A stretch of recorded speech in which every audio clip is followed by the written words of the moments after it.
सम्मानित साथियों, जय श्री राम। सत्संग की आज की इस पावन श्रृंखला में हम चर्चा करेंगे कि रावण ने चक्रवर्ती महाराज दशरथ का अजय मुकुट कैसे चुराया। तुलसी कथा रघुनाथ की इस श्रृंखला में इस रहस्य को, जो कि तर्क और तथ्यों पर आधारित है, आपके समक्ष पेश करूंगा। मुझे प्रसन्नता है कि तुलसी कथा रघुनाथ का जो पहला अंक था, द्वितीय शनिवार को पिछले महीने में शिव जी की कथा कैसे आई राम कथा में, उसको बहुसंख्य हमारे सम्मानित साथियों ने पसंद किया। उन सब के प्रति मैं हृदय से आभार ज्ञापित करता हूँ। कई साथियों ने तो कहा कि इसको आप द्वितीय शनिवार की जगह हर शनिवार को कर दो, लेकिन मैंने कहा कि अभी तो ये इसी तरह है, फिर आगे आप सबकी भावनाओं का समाधान करते हुए हम इस पर विचार करेंगे। तो आज के विषय पर हम आते हैं। राम कथा या रामायण कहा जाए करोड़ों की संख्या में, और मनीषियों ने, ऋषियों ने भांति भांति से इसका अपनी बुद्धि विवेक के अनुसार विवरण दिया है। बाबा तुलसी रामचरितमानस में इस तथ्य को उजागर करते हुए लिखते हैं कि रामायण सत कोटि अपारा, और नाना भांति राम अवतारा। यानी नाना भांति राम अवतारा और रामायण सत कोटि अपारा। और बाबा लिखते हैं कि कल्प भेद हरि चरित सुहाए, और भांति अनेक मुनीस निगाए। कल्पों के कल्पांतर कथाएं हैं। इसे बाबा ने, गोस्वामी तुलसीदास जी ने बालकांड में जब राम जन्म के कारणों पर चर्चा करते हुए लिखा है कि राम जन्म के हेतु अनेका, परम विचित्र एक से एका।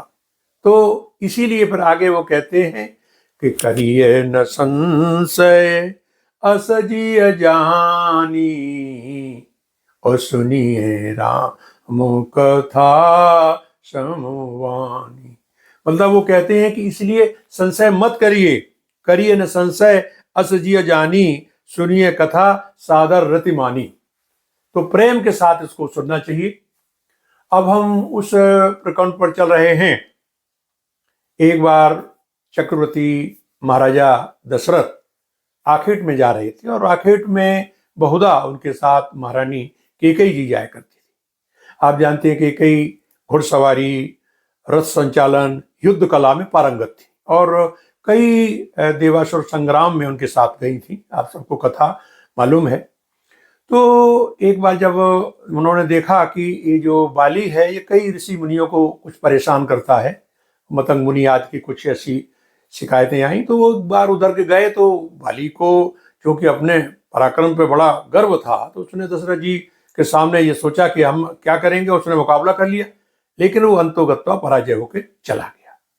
अब वो चला गया तो चूंकि उसको, जैसे एक कथानक और बताऊंगा कि इसको इंद्र द्वारा प्रदत्त ये वरदान था कि जो आपके सामने आएगा उसकी आधी ताकत आप में आ जाएगी।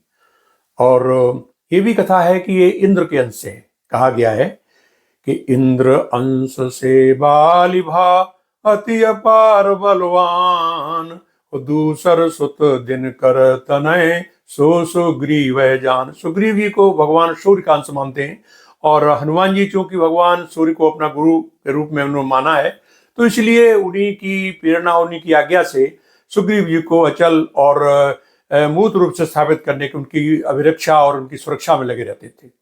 तो जब वाली ने इंद्र से चर्चा की तो इंद्र ने कहा कि आपने बड़ी गलती की।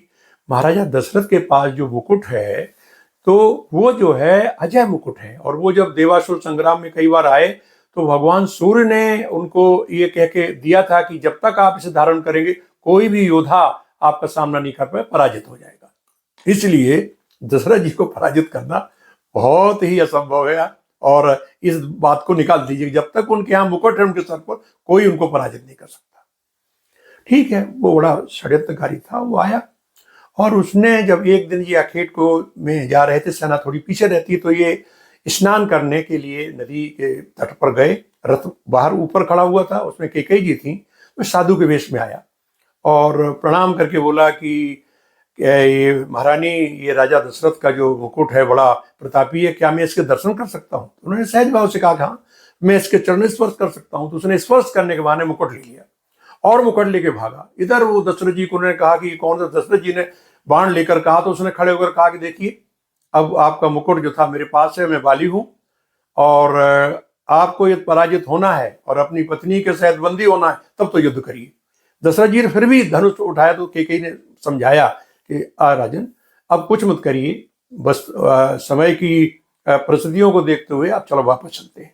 लेकिन कैकेयी के मनोमस्तिष्क में इस बात की पीड़ा रही कि मेरी वजह से ये अजय मुकुट चला गया। इसके बाद दशरथ जी ने तमाम योद्धा और इस तरह की जो संग्रामों को बंद कर दिया था और ये कह दिया था कि अब यहाँ जो अयोध्या में कोई वध नहीं होगा, इसलिए उसका नाम अवध रखा गया था।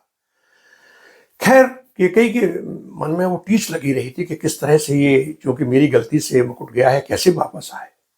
तो भगवान राम का प्रताप, उनकी गरिमा, उनका प्रभाव और अवतारिक सब यह गुणों को पहचानती हुई उन्होंने ये तय किया था कि किसी तरह भगवान राम को भेजा जाए और ये किसी तरह से इस मुकुट को वाली से प्राप्त कर सकते हैं। और यही कारण है कि कई लोगों ने, कई मतों से, कई रामायणों में चर्चा है कि यही देख करके कि किस तरह से आए, इतना बड़ा, क्योंकि वैधव्य तक स्वीकार करने की ठान ली थी और उनको भेजा था। अब उस प्रसंग पर आते हैं जब भगवान राम का वाली से युद्ध होता है और युद्ध में वो जो मृत्यु सैया पर जब मृत्यु की दिशा में पड़ा हुआ है, तो उस समय भगवान कहते हैं, वही अचल करो तन राखो प्राणा और बालिका सुन कृपा निधाना। उस समय उन्होंने ये जो कूट शब्दों में कहा था कि भाई वो मुकुट जो है, तो उसने कहा महाराज वो गलती से, तो चोरी से रावण मुझसे ले गया है। और वहीं उसने कहा मम तनय अंगद, ये मेरा पुत्र है, मेरे बल और पराक्रम में मेरे बराबर, इसको ले जाइए, ये लाएगा। और सम्मानित साथियों, मैं आपको स्मरण दिलाना चाहूंगा कि जब लंका में ये पहुंच गए और सबने सलाह दी क्या करना चाहिए, तो भगवान ने पहला काम ये किया कि बाल वाली तनय बल बुद्धि गुण धामा, और लंका जाओ तात मुकामा। बाबा संकेतों में सब चीज को लिखते हैं, तनय शब्द वहां भी कहा है, तो यहां भी उन्हें इस बात को रेखांकित किया है। और आगे कहा है कि बहुत बुझाए तुम्हें का कहाऊं, ओ परम चतुर जानत में आऊं। अब आपको चूंकि संकेत में कहा कि क्या बताना है, आप जानते हैं कि हमारा लक्ष्य क्या है। और जब अंगद जी, आपको सबको ज्ञात है कि वहां जाकर के सभा में अपना चरण जो स्थापित रोकते हैं और जानते थे कि कोई योद्धा भगवान राम की कृपा से उठा नहीं सकता, समझे। और वह भगवान शंकर ने कहा उमा ने कभी की प्रभुताई प्रभु प्रताप जो काले खाई, भगवान का प्रताप था इस सब जगह। लेकिन जैसे ही रावण उठा और जैसे ही झुका तो उसके मुकुट उनके हाथ में आगे गिर गए और वो मुकुट लेकर उन्होंने हवा में फेंक दिया। और यहां जब इतना तेज उसका दिया हुआ भयानक आ रहा था तो सब वानर भालू डर गए। उसके बाद क्या हुआ, भगवान खुद कहते हैं, एक किरीट 10 कंदर के रे, आवत वाली तनय के प्रेरे। ये जो वो है मुकुट, उसमें चूंकि उन्होंने ऐसे भेज दिए थे कि देख पहचान लो कौन सा आपका है, वो पहचान तो लिया था उन्होंने, तो साथ में और भी भेज दिए। तो वहां क्या हुआ कि कौते को देखे भालु कपि, दिन कर सरिस प्रकाश, तो तरक पवन सुत कर गए और राखे प्रभुपास। उनको हनुमान जी ने उनको उठा लिया और सामने रखा तो देखा सूर्य के समान प्रकाश है, यानी वो मुकुट था दशरथ जी का जो अजय जहां रहता था वहां पर अजय हो ही नहीं सकता था।